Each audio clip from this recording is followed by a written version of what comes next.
Hello everyone, welcome back to my channel. In the previous lecture, we did the type of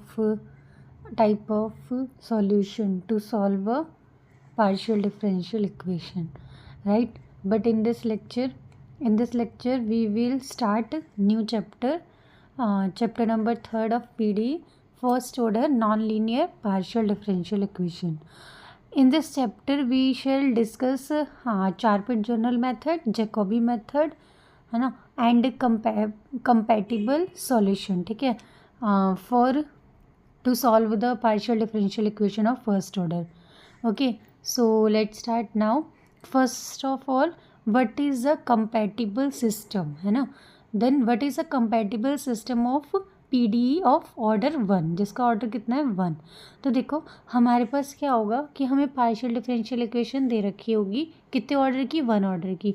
तो हमें पता है कि जो पार्शियल डिफरेंशियल इक्वेशन होती है वो किस फॉर्म में होती है, इसी फॉर्म में होती है. ये वाली जब हमने टाइप 1 करी थी या टाइप 2 करी थी और हमने लैग्रेंज इक्वेशन लगा के जब हमने सॉल्व किया था तो हमने वही लिखा था ना कि जो उसकी फॉर्म होती है वो इन्हीं फॉर्म में दिया होता है. तो यहाँ पे तुम्हें 2 दे रखी है, ठीक है, सिस्टम दे रखा है तुम्हें पार्शियल डिफरेंशियल इक्वेशन का. तो जो फॉलोइंग इक्वेशंस दे रखी है वो पार्शियल डिफरेंशियल इक्वेशन है, मीन्स ये दोनों. ठीक है, अब तुम्हें क्या करना है, इन दोनों सॉल्यूशंस को हम कब बोलेंगे कि ये जो सिस्टम ऑफ इक्वेशन तुम्हें दिया हुआ है ये सिस्टम कंपैटिबल है, कब बोलेंगे, अगर इसका मतलब इसमें से तुम किसी भी इक्वेशन का सॉल्यूशन निकाल रहे हो और वो अगर दूसरी वाली इक्वेशन का सॉल्यूशन बन रहा है तो तुम क्या बोलोगे कि ये सिस्टम कैसा है, कंपैटिबल है. That means if every solution, जो भी तुम सॉल्यूशन निकाल रहे हो फर्स्ट इक्वेशन का, अगर वो सेकेंड इक्वेशन का भी सॉल्यूशन है, दैट मीन्स वो सिस्टम कैसा है, कंपैटिबल है. ठीक है, so this system of the equation is said to be a compatible if every solution of one is a solution of other. ठीक है, अब देखो जो कंडीशन होती है वो क्या होती है कि आपको जो भी 2 इक्वेशन दे रखी है, फर्स्ट ऑफ ऑल इसका क्या निकालोगे, जैकोबियन निकालोगे. ठीक है, अगर वो जैकोबियन क्या आ जाए, नॉन ज़ीरो आ जाए, क्या आ जाए, नॉन ज़ीरो आ जाए, तब पॉसिबल है हमारी फर्स्ट और सेकेंड इक्वेशन को सॉल्व करना. अब वो सॉल्व कैसे करेंगे, किसके लिए सॉल्व करनी है, सॉल्व हमें करनी है P और Q के लिए. ठीक है, तो कैसे सॉल्व करेंगे, हम लोग P और Q के लिए सॉल्यूशन लेके चलेंगे. ठीक है, क्योंकि हमें P और Q के लिए सॉल्व करनी है तो हम इन्हीं दोनों के लिए क्या करेंगे, सॉल्यूशन लेके चलेंगे. और सॉल्यूशन भी कैसा लेके चलेंगे, देखो जो हमारे पास P है ना उसका हमने सॉल्यूशन लिया है कि वो है 5xyz, और जो Q है वो हमने क्या लिया, xyz. ठीक है, ये हमने क्या लिया, xyz. ओके, अब ये जो तुम्हारे पास कंडीशन है फर्स्ट और सेकंड, वो कब कंपैटिबल होगी, अगर, है ना, इस कंपैटिबल, शुड बी कंपैटिबल, वो जब कंपैटिबल होनी चाहिए अगर dz किसके इक्वल है, p dx plus q dy के. ठीक है, should be a compatible is that अगर dz इक्वल्स टू में p dx प्लस में q dy हो गया. दैट मीन्स अगर p में 5 लेके चल रही हूँ तो 5 dx प्लस में जाई डी वाई, और ये डी जेड जो है इसको भी इधर साइड लेके चली जाऊंगी तो मेरे पास क्या बनेगा, 5 dx प्लस जाई डी वाई माइनस में d z equals to 0, should be integrable. अगर ये इंटीग्रेबल है तो फिर जो तुम्हें कंडीशन मिलेगी वो कैसी होगी, कंपैटिबल. कैसी होगी, कंपैटिबल. अब देखो जो इसकी ये डेरिवेशन है ये आपको करने की नीड नहीं है, सिर्फ जो इस डेरिवेशन से रिजल्ट आता है कंपैटिबल कंडीशन का वो क्या होता है वो तुम्हें याद रखना है. वो क्या होता है, दिस करली एफ कॉमा जी अपॉन में करली एक्स कॉमा पी प्लस में पी करली एफ कॉमा में जी अपॉन में करली जेड कॉमा में पी प्लस में करली एफ कॉमा में जी अपॉन में करली वाई कॉमा में क्यू प्लस में क्यू करली एफ कॉमा में जी अपॉन में करली जेड कॉमा में क्यू इक्वल्स टू 0. ठीक है, अभी जो इक्वल्स टू 0 है, कौन है यहाँ पे इक्वल्स टू 0, ये है ये वाला एफ कॉमा जी. ठीक है, ये किसकी कंडीशन है, हमारे पास कंपैबिलिटी की कंडीशन है कि कोई भी सिस्टम कब तुम्हें बताएगा कि वो कंपैटिबल है, अगर वो इस कंडीशन को सेटिस्फाई कर दे.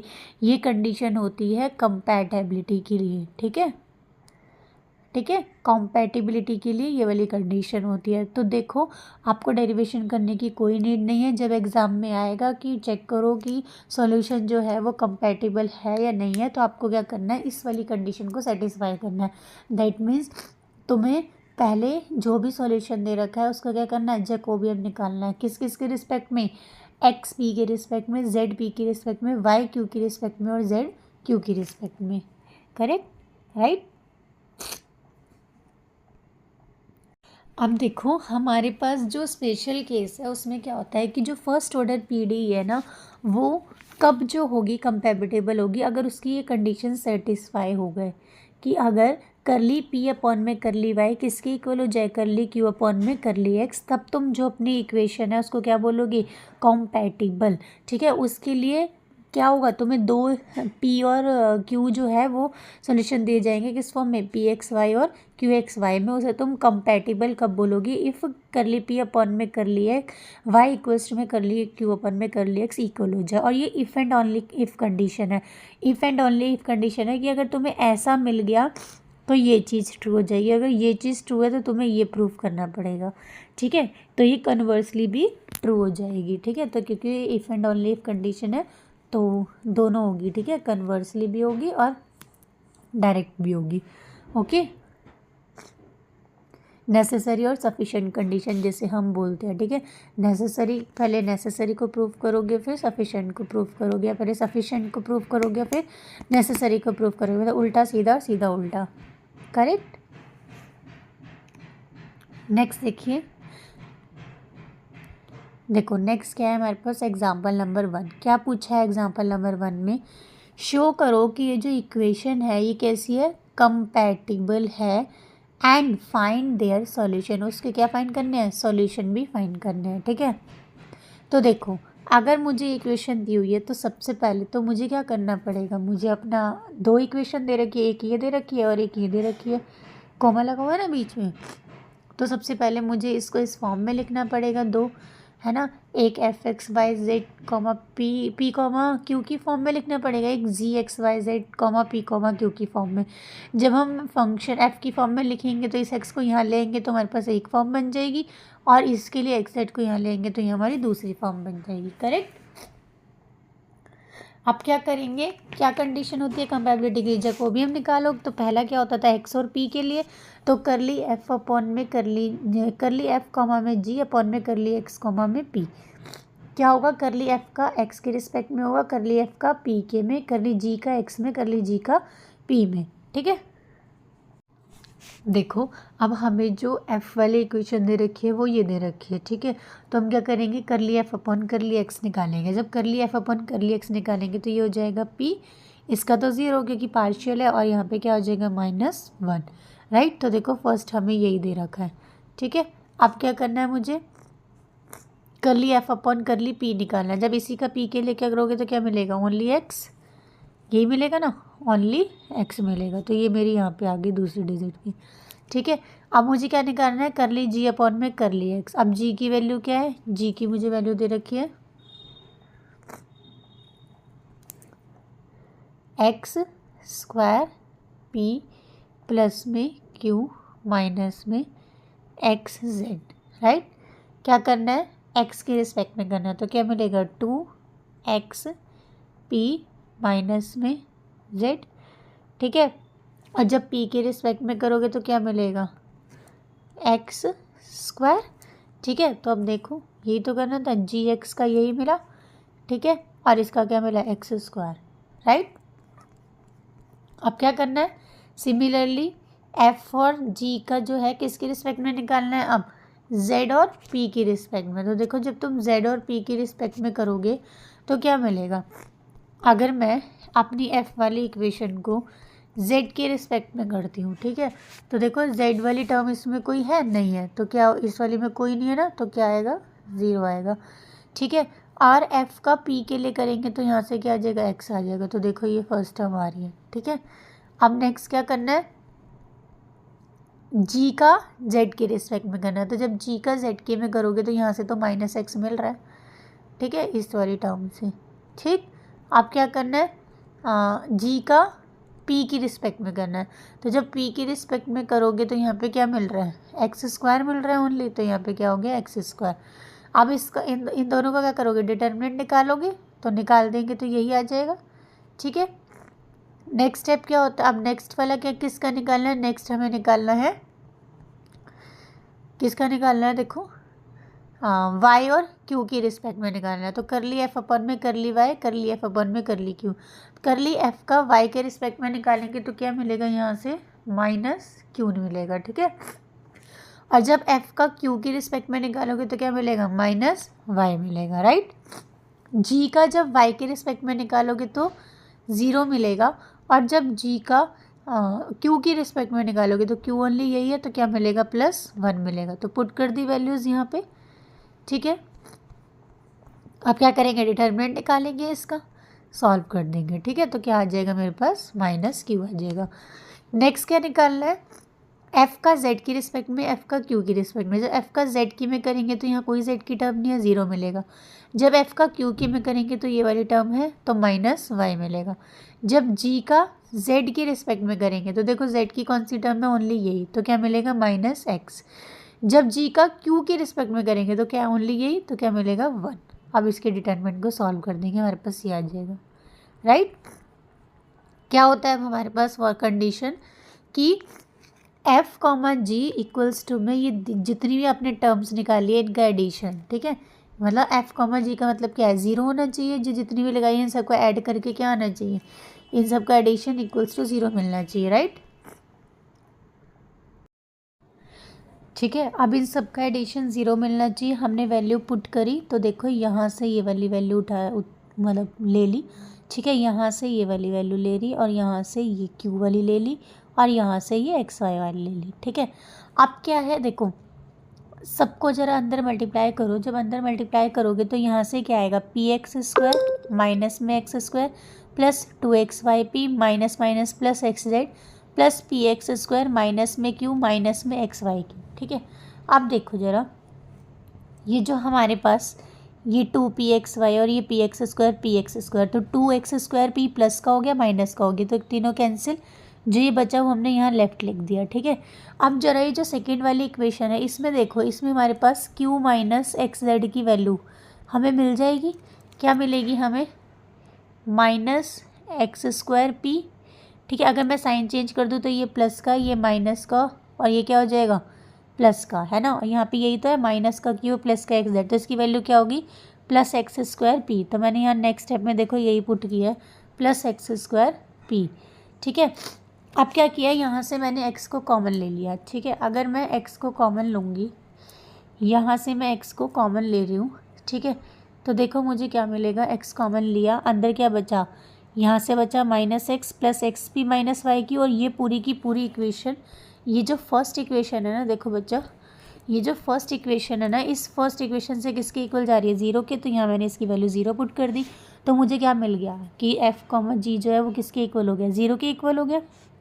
करेक्ट, राइट, तो मतलब मुझे एफ जी 0 मिल गया, एफ जी 0 मिल गया, तो मतलब ये कैसे हो गए, कंपैटिबल हो गए, क्योंकि कंडीशन यही थी कि f comma g equals to में 0 मिलना चाहिए। अगर 0 मिल गए तो मेरे पास जो भी दो तुमने इक्वेशंस ली हैं, जो सरफेस लिए, वो किसके इक्वल हो जाएंगे, कंपैटिबल हो जाएंगे। ठीक है, नेक्स्ट देखो, अब तुम्हें क्या फाइंड करना था, सॉल्यूशन भी फाइंड करना था। तो जो इक्वेशन नंबर 1 है, उसने बोला था ना कि फाइंड देयर सॉल्यूशन। जो इक्वेशन 1 है, इसको अगर मैं क्या कर दूँ, y से मल्टीप्लाई कर दूँ और इस वाली में ऐड कर दूँ, तो देखो मुझे क्या मिलेगा, y से मल्टीप्लाई करूँगी, इस वाली इक्वेशन को y से मल्टीप्लाई करूँगी तो मुझे क्या मिलेगा, x² py प्लस में qy माइनस में xz, यही मिलेगा सेकेंड वाली इक्वेशन से। ठीक है, यही मिलेगा इस वाली इक्वेशन से। ठीक है, अब मुझे क्या करना है, जो पहली वाली इक्वेशन है उसमें इसको ऐड कर देना। तो जब मैं फर्स्ट इक्वेशन में इसको ऐड करूँगी तो मुझे ओवरऑल ये मिल जाएगा। देखो मैं करके दिखा देती हूँ आप लोगों को।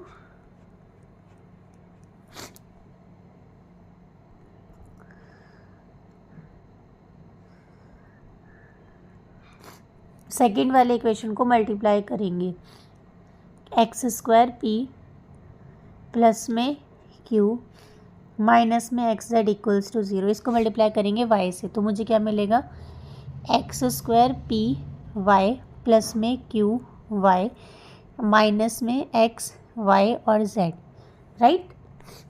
अब क्या बोला है, जो सेकंड वाली जो फर्स्ट वाली इक्वेशन है उसमें ऐड कर दो।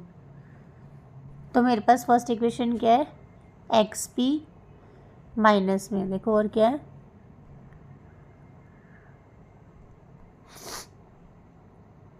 माइनस में वाई क्यू माइनस में एक्स, माइनस में वाई क्यू और माइनस में एक्स। तो देखो यहाँ से तुम्हें कुछ दिख रहा है, कुछ कैंसिल होता हुआ या फिर कुछ बचा हुआ कुछ दिख रहा है, नहीं दिख रहा। अब देखो क्या है, यहाँ पे मेरे पास है एक्स पी, ठीक है, और यहाँ पे क्या है मेरे पास एक्स वाई जेड, और यहाँ पे क्या है मेरे पास एक्स है, ठीक है। तो इस वाले को तो छोड़ो, इसमें से तो हमें कुछ नहीं करना, ठीक है। हमें क्या करना है, इन दोनों में से किसको कॉमन ले लेना है, एक्स को। माइनस एक्स को अगर मैं कॉमन लूँगी तो अंदर क्या बचेगा, ये माइनस का एक्स था तो +1, और ये भी क्या बच जाएगा प्लस वाई जेड, इन दोनों डिजिट में से, देखो इसमें से और इसमें से, ठीक है, यही बचेगा। और आगे का जो है ये वाली बच जाएगी टर्म, ठीक है, और क्या बचेगी, ये एक्स भी बचेगी और ये क्यू बाई कैंसिल हो गया, राइट। नेक्स्ट देखो अब क्या करेंगे हम,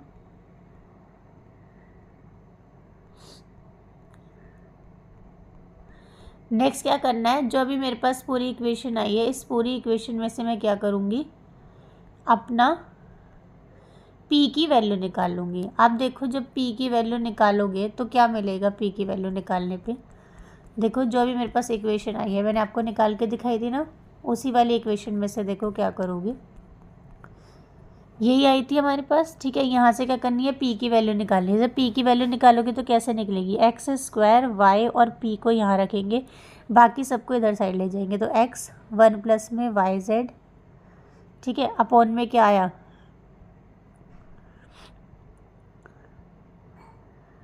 अपॉन में तो कुछ भी नहीं आएगा, इधर साइड ही ले जाओ, तो यहाँ पे इसके साथ हो जाएगा ये प्लस, क्या हो जाएगा, ठीक है, ये माइनस का था इधर गया, और यहाँ पे क्या आ गया मेरे पास प्लस में x आ गया, ठीक है, और ये p है, इसके साथ भी p है तो इसको भी नहीं लेके जाएंगे, ठीक है।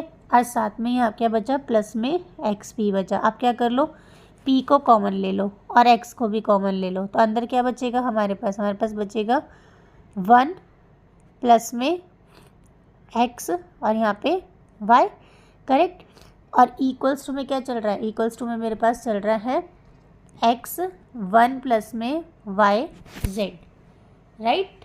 अब हम क्या करेंगे, देखो ये इधर भी x है और इधर भी x है, तो ये वाला x इस वाले x से कैंसिल हो गया, ठीक है।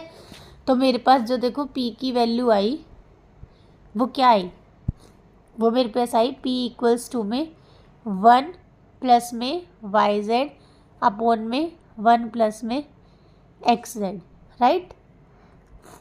तो देखो यही आ रही है मेरे पास p की वैल्यू, देखो यही आएगी, ठीक है। अब p की वैल्यू आ गई, इस p की वैल्यू को इक्वेशन नंबर सेकंड में पुट कर दो। तो देखो जब हम p की वैल्यू को इक्वेशन नंबर सेकंड में पुट करेंगे तो मेरे को क्या मिलेगा, क्या है हमारी equation number second, equation number second है मेरे पास एक्स स्क्वायर p प्लस में q माइनस में x z equals to 0, right.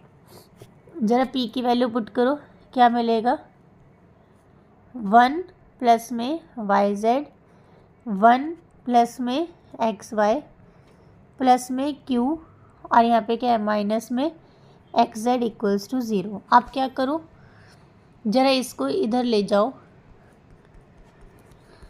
Bracket के उस तरफ ले जाओ, q को बस यहीं लेफ्ट रहने दो, बाकी ले जाओ, तो मैं मुझे क्या मिलेगा, q इक्वल्स टू में ये हो जाएगा एक्स जेड प्लस का माइनस में x अपॉन में जितनी भी होल टर्म है 1 प्लस में वाई जेड अपॉन में 1 प्लस में एक्स वाई, राइट। तो देखो यही मिल रही है q की वैल्यू,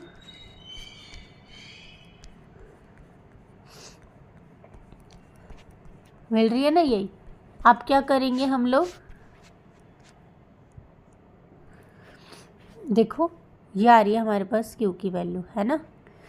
अब क्या करेंगे, इसमें से ये जो x है हमारे पास, इसमें से अगर हम इसको कॉमन ले ले तो क्या बचेगा ऊपर, देखो एक्स जेड माइनस में एक्स अपॉन में 1 प्लस में एक्स वाई, यही बचेगा।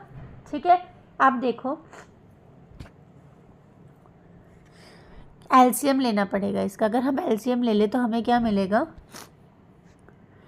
1 प्लस में एक्स वाई, यहाँ पे क्या हो जाएगा एक्स जेड, 1 प्लस में एलसीएम लेंगे तो यहाँ पे नीचे आएगा 1 प्लस में एक्स वाई, ऊपर क्या बचेगा एक्स जेड 1 प्लस में एक्स वाई माइनस में एक्स स्क्वायर माइनस में एक्स स्क्वायर वाई वाई और ये हो गया जेड, राइट। तो यहाँ पे नीचे करेंगे तो एक्स जेड प्लस में एक्स स्क्वायर वाई जेड और माइनस में एक्स स्क्वायर माइनस में एक्स स्क्वायर वाई जेड। तो ये माइनस और ये प्लस तो हो गया कैंसिल, अपॉन में हमारा क्या चल रहा है 1 प्लस में एक्स वाई, राइट।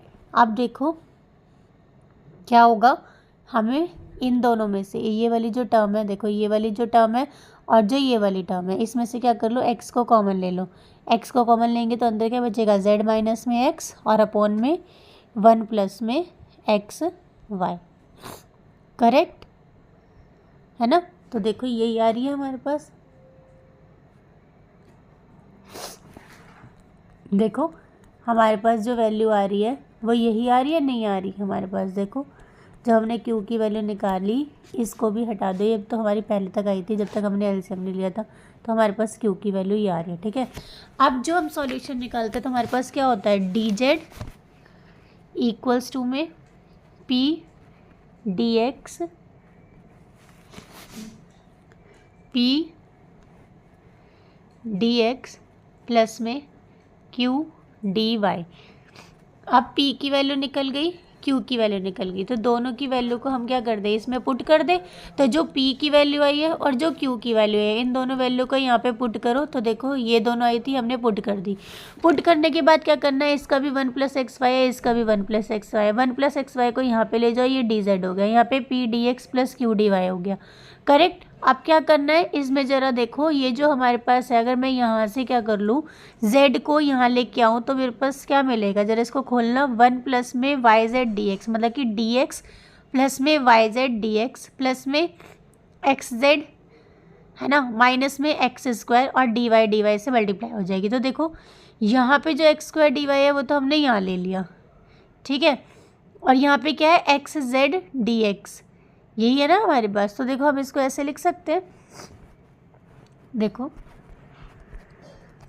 हम इसको ओपन करके लिखते हैं, हमारे पास क्या मिलेगा, यहाँ से मिलेगा डी एक्स प्लस में यहाँ से क्या मिलेगा Y Z D x plus में x Z D Y minus में एक्स स्क्वायर डी वाई। ठीक है, अब देखो ज़रा हमें क्या कॉमन मिल रहा है यहाँ से और क्या नहीं। देखो वाई डी एक्स और जेड डी वाई, तो यहाँ पे देखो और यहाँ पे देखो, यहाँ से अगर मैं z को कॉमन ले लूँ तो अंदर क्या बचेगा मेरे पास y dx। देखो इन दोनों टर्म से देखना, ठीक है, हमने क्या किया z को कॉमन ले लिया तो y dx प्लस में x dy।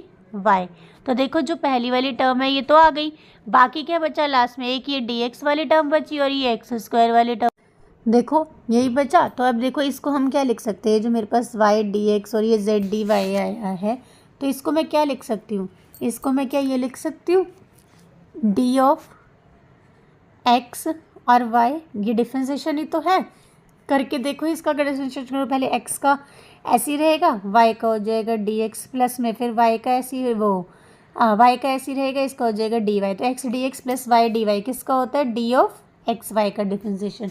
तो मैं इसकी जगह यही वाली वैल्यू पुट कर सकती हूँ। देखो यहाँ पे देखो, इसको थोड़ा मैं क्लीन कर दूँ, ऊपर से इतना तो हो ही गया होगा। देखो हमें क्या मिला, ये देखो क्या आया, ये डी एक्स वाई आ गया, माइनस में डी एक्स और माइनस में एक्स का डी वाई, तो ऐसे ही चल रहा है। अब क्या होगा, ये जो जेड वाला है इसको इधर तरफ लेके जाओ जरा लेफ्ट हैंड साइड पे, तो हमें क्या मिलेगा, ये तो ऑलरेडी हमारे पास टर्म थी ऊपर वाली, साथ में माइनस में ये भी आ गया, राइट, ठीक है, साथ में माइनस में ये आ गया, इक्वल्स टू में ये दिया हुआ है। अब हम लोग क्या करेंगे, ये जो है हमारे पास 1 प्लस एक्स वाई का होल स्क्वायर, ये हमने यहाँ पे भी डिवाइड कर दिया और यहाँ पे भी डिवाइड कर दिया, दोनों साइड कैंसिल हो जाएगा, कोई दिक्कत नहीं है, इसलिए हमने अपने आप ही कर दिया। ठीक है, अब क्या होगा, अब देखो अब हम क्या करेंगे, यहाँ से देखो ये किसका बनता है, ये बनता है हमारे पास डिफ्रेंसिएशन ऑफ जेड अपॉन में 1 प्लस एक्स वाई का डिफ्रेंसिएशन बनती है पूरी टर्म। करके देखोगे तो यही आएगा, ठीक है। नेक्स्ट वाला देखो, ये जो हमने लिया है ये किसका बनता है, अगर मैं 1 अपॉन एक्स का करूँ तो मेरे पास क्या मिलेगा, 1 अपॉन एक्स स्क्वायर मिलेगा, है ना, डिफ्रेंसिएशन। और जो यहाँ पे x है, x का क्या हो जाएगा, dx हो जाएगा, है ना। तो ये क्या मिल गया, 1 अपॉन में एक्स स्क्वायर dx माइनस में dy अपॉन में y plus 1 upon x square, right. अब देखो ये जो 1 plus y plus 1 plus x square है ये हो गया, ये ऊपर से क्या हो गया माइनस वाई प्लस 1 अपॉन में x, तो एक 1 अपॉन एक्स से एक 1 अपॉन एक्स हो गया कैंसिल, ठीक है। नीचे वाला बच गया हमारे पास ही।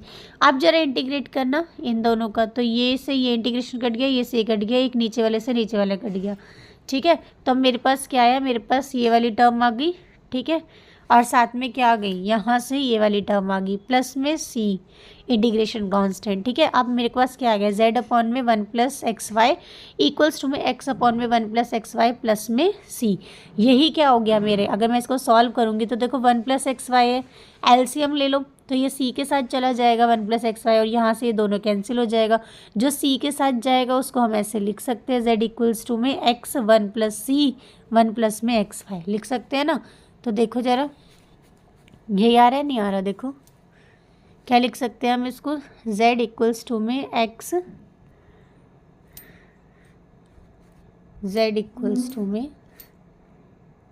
x प्लस में c 1 प्लस एक्स वाई, है ना। अब क्या कर दूँ, z माइनस में x इक्वल्स टू में c 1 प्लस एक्स वाई, तो यही आ रहा है। तो ये क्या हो गया, ये कॉमन सोल्यूशन हो गया किसका, इक्वेशन 1 का भी और इक्वेशन 2 का भी। तो हमें यही निकालना था, उसने बोला था इनका सॉल्यूशन भी फाइंड करो कि कॉमन सॉल्यूशन क्या होगा और इस इक्वेशन को सॉल्व भी करो। तो हमने सॉल्व कर दिया और इक्वेशन फाइंड कर दिया, कॉमन सॉल्यूशन क्या होगा, कॉमन सॉल्यूशन हमारा ये वाला होगा, ठीक है, जो हमने निकाला है, राइट, करेक्ट। तो आई होप आपको ये एग्जाम्पल और इसमें क्या क्या करना है, कैसे कंपैटिबिलिटी कंडीशन को हमने सेटिस्फाई किया, कैसे हमने सॉल्यूशन निकाला, कैसे हमने उसके सॉल्यूशन को पहले लेट किया फिर उसे इंटीग्रेट किया जब पूरा इंटीग्रेशन आ जाता है, ठीक है। तो उसको हमने कैसे निकाला, ये पूरा एक क्वेश्चन था। इस क्वेश्चन ये फर्स्ट क्वेश्चन था इसलिए इसमें टाइम लगा।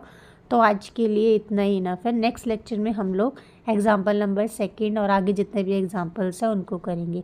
आई होप आपको क्लियर हुआ हो कि कंपैटिबल सॉल्यूशन क्या होता है, कंडीशंस क्या होती है और नेसेसरी और सफिशिएंट कंडीशन क्या होती है और उसको हम सॉल्व कैसे करते हैं, कैसे हम अप्लाई करते हैं एग्जाम्पल्स में, ठीक है। अगर कोई भी प्रॉब्लम हो तो कमेंट बॉक्स में लिख के ज़रूर बताएं। Thank you, have a nice day.